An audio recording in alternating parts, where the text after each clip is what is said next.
Hello friends, आज के podcast में हम बात करने वाले हैं how to take care of your mental health during कोविड-19। हम लोग न्यूज़ में देखते हैं कि आज 2 लाख नए कोविड केसेस आए हैं, आज इतने थाउजेंड्स नंबर ऑफ डेथ हुई है और सब कॉन्शियसली कहीं ना कहीं हमारे दिमाग में एक डर सा पैदा हो रहा है। दोस्तों, ये नंबर्स हमें कमज़ोर बना रहे हैं and we need to figure out a way to be strong, to stay strong during कोविड-19। मैंने अपने पहले के पॉडकास्ट में भी यही चीज़ बोली थी कि जब तक आप मेंटली किसी बीमारी से नहीं हारते हो, आप उससे फिजिकली नहीं हारने वाले। So we have to be mentally strong, we have to be mentally stable in order to fight with that particular disease.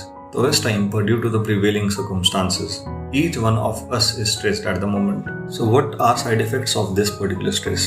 Each one of us is having a feeling of fear, anger, sadness, worry, numbness और frustration at the moment. हम सभी के appetite, energy, desires and interest में बहुत change आ गया है और हम सही डिसीजंस नहीं ले पा रहे हैं due to the stress. Not only this, we are not able to sleep properly. हमें एक साउंड स्लीप नहीं आ रही है, हमें नाइटमेयर्स आ रहे हैं। And this stress is also causing some physical problems such as headache, body pain, stomach ache and skin rashes as well. And moreover, अगर हमें माइल्ड सा फीवर भी है या कफ भी है तो हमारा सारा ध्यान इसी बात पे जा रहा है कि कहीं हमें कोविड तो नहीं है। तो स्ट्रेस की वजह से कहीं ना कहीं काफी सारे लोग टोबैको, अल्कोहल जैसे चीजों को कंज्यूम करने लग गए हैं। So now let's get back to the main topic, how to cope up with this particular stress. So the first thing is, if you are watching, reading और listening to the news stories, then take a break. अगर आप continuity में एक के बाद एक news देखते रहेंगे, देन कहीं ना कहीं सबकॉन्शियसली आप स्ट्रेस्ड होने लग जाएंगे। So it's important for you at this moment to take regular breaks. Next is, take care of your body.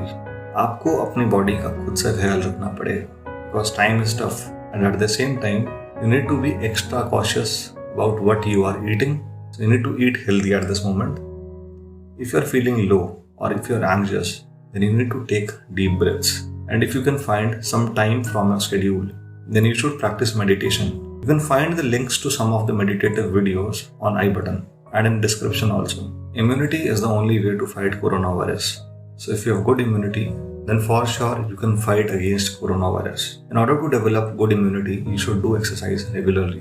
अपने शेड्यूल में से एक पर्टिकुलर टाइम को फिक्स कर लो कि मैंने इस टाइम पर एक्सरसाइज करनी ही करनी है, and you'll feel more energetic every day.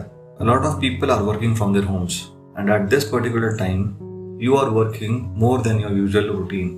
So you need to take proper breaks as well as you need to have your sound sleep. So take proper sleep.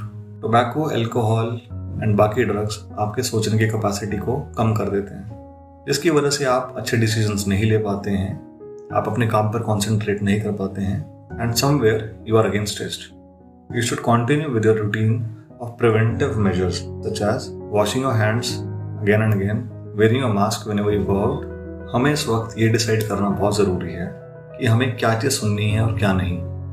Try listening something which is uplifting. ऐसी चीज़ें सुनो जो आपको positivity से भरें। अपने schedule में से कुछ टाइम अपने फन एक्टिविटीज़ के लिए भी निकालो, the things that you enjoy doing. इस वक्त हर इंसान को मॉरल सपोर्ट की बहुत ज़्यादा ज़रूरत है। So talk to other people, motivate them and help them to cope up with stress. If you are going through some serious financial crisis, then you can raise donations with the help of some organizations such as keto.org, donatecart और milap.org. I will be putting the links in the description. आप वहाँ से fund raising campaign चला सकते हो and मुझे LinkedIn पर message कर सकते हो। I'll try to share your link with as many people as possible. I know the time is difficult, but together we can stay strong and fight against this. Share this video with people in need. Take care of yourself and your family. See you until next time.